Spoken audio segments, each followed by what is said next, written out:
Okay, it's working. Welcome back to another brain stream. And today, I actually hope, let's bring this down a little bit. Oh, it's a little bit close. Okay, there we go.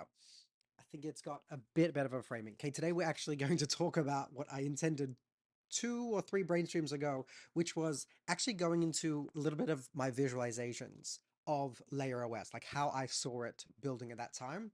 Um, Now, mind you, LayerOS, when I started on this path, it was built for augmented reality.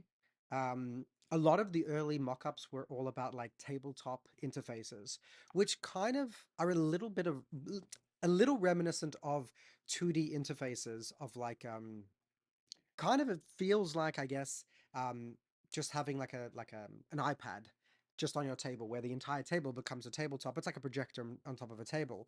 But a big point of this, okay, so one thing about augmented reality that I learned very early on, actually, I learned from a Jace, who's like a master animator and designer. He does functional user interfaces or FUIs, or futuristic, fantastical user interfaces, whatever you want to call it, for Marvel movies, for any type of Hollywood, like crazy sci-fi films.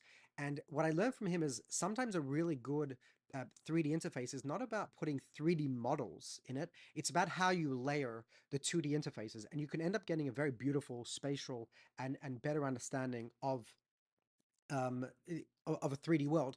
So when we talk about a 3D world or a spatial world, a computing, it's not that everything has to be in 3D. It's that things are contextual, things are aligned to the world, things have reasons of why they're there. They're connected to items, specific accessories, specific places. It's not specifically, it's not just having a 3D model of anything. So that's an interesting take. And I like that. I mean, they do amazingly with 2D stacked interfaces in all these Hollywood future, interfaces, things like that. Um, I really didn't deal with the camera angle before I started this. Anyways, um, so yeah, there was no real thought of like conversational UI. Well, sorry, it was a big thought about voice user interfaces, but not necessarily. Actually, let's get into that. It does have conversation, but it wasn't baked in at that point. It wasn't like as I see conversation more now in a little bit because I worked a lot on the keyboard over there. Anyways, so what are the mockups? The mockups in the beginning over there, what I started was remember that LayerOS is this idea that we start off that everybody has the same basics, like the operating system has the basics, like the camera starts with the camera interface. Or if you're doing any kind of text or document or work with wording, there is like a blank canvas. So actually, everyone starts off with like a blank canvas. And then on top of that gets layers. So that blank canvas could become the way that you see um, pictures. But then if you go into if you pull out a pencil and start doing some edits on it, then all your editing tools start coming off, and you're going more into your editing mode. And the idea is that like the AI senses what's happening, senses where you're going towards, and starts giving you those tooltips, those features, what those layers, starts giving them to you, and then takes them away if it realizes you're not using them, or if it thinks that you're going to use them soon, it might keep them, but like kind of move them off to the side a little bit. So we can start off with looking at a few pictures, and then we can morph into just sharing them to social media with friends. We can morph into adding filters, editing. We can morph into video or image editing.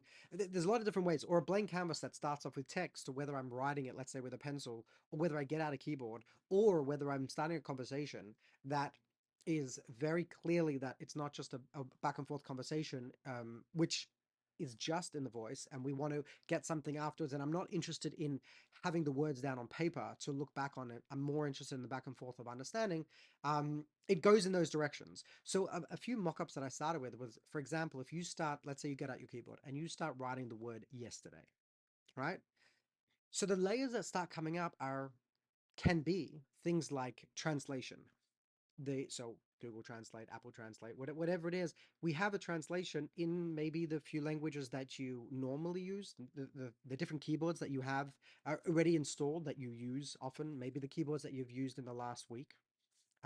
So straight away, I start getting a translation over there. Maybe another layer might be the weather. So in another place, I might start seeing the weather from yesterday. Um, And so you see, so the word itself might evoke different ideas. So maybe something that I was working on yesterday, maybe I was in the middle of replying to an email, or I was working on a file. Those things will start appearing as I've started writing the word yesterday. Now, if I continue writing text, and this is all happening blink of an eye, right? These are happening very, very quickly. Then I start writing. Yesterday, I went to the waterfalls. I went on a hike. I went to beautiful waterfalls. So now the interface that's starting to come up is maybe creating generative AI, creating images that look like that. Another thing might be, okay, maybe he's starting to write his journal. So let's start giving me a UI of the journal, of how we can input that in. I'm going to start bringing in your heartbeat, or start bringing in the pictures from the hike that you started doing. I'll start scattering them around so you start seeing them.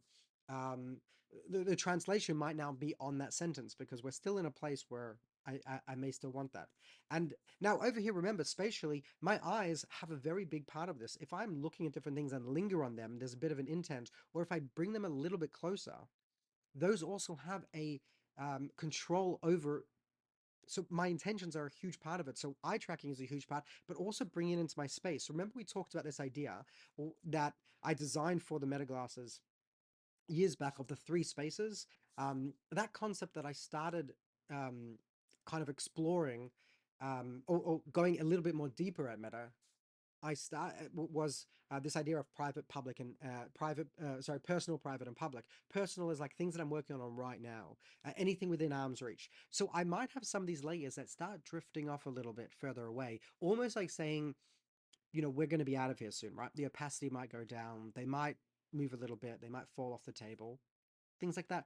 And if I see that my eyes go towards them, linger on them for a little bit longer, or I reach out my hand to kind of like, nudge it back in, then the system knows, okay, this part of the UI we want over here. And if he wants that, then how can I help facilitate that experience on this side? How do I move more into that translation abilities over here? What does he want with that?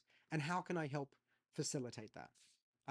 So too, in if I'm going in a journal aspect, or generating, or bringing in pictures, or anything of the sort, I'm bringing in different layers that are coming in because of what I'm doing, right? So I'm not dealing specifically in a photos app. I'm not dealing in a journal app. I'm not dealing in the new playgrounds app or generative images. I'm not opening up just a translation app.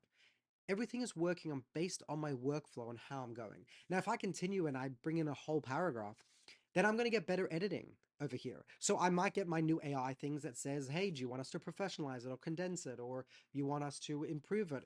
My generative AI might start making more and more images that might slot into that, but now it might actually start suggesting a movie that it might create, like a couple second clip.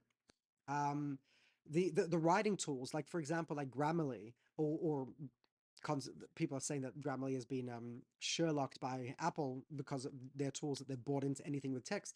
But all those kind of editing things that come in might start overlaying on top of it, and start underlying where words shouldn't be there, or suggesting different things, or figuring things out. My journal might still be there because I can create different things, and it might suggest things.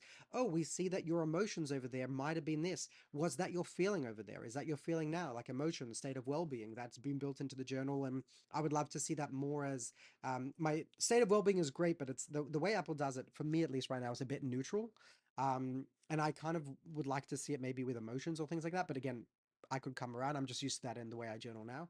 Um, but then it can also say, hey, he looks like he's actually telling a story. Maybe we should help him on creating a short story, or it looks like a post, or it looks like things. So all those different things, like LinkedIn might come in, or the way that I create things, or suggestions, or ways of improving it, start drifting in. And they are prompting me also to look into different modes, or to create different things. And it becomes the story behind it, rather than the specific app that I've been forced into that container and work within their parameters. And it's an ever flowing interface, learning of what I'm doing, predicting what I want to do, and kind of as I'm going along, removing things and adding things to help me get to that point. And I can also bring things specifically, if my system doesn't know, I can request that layer.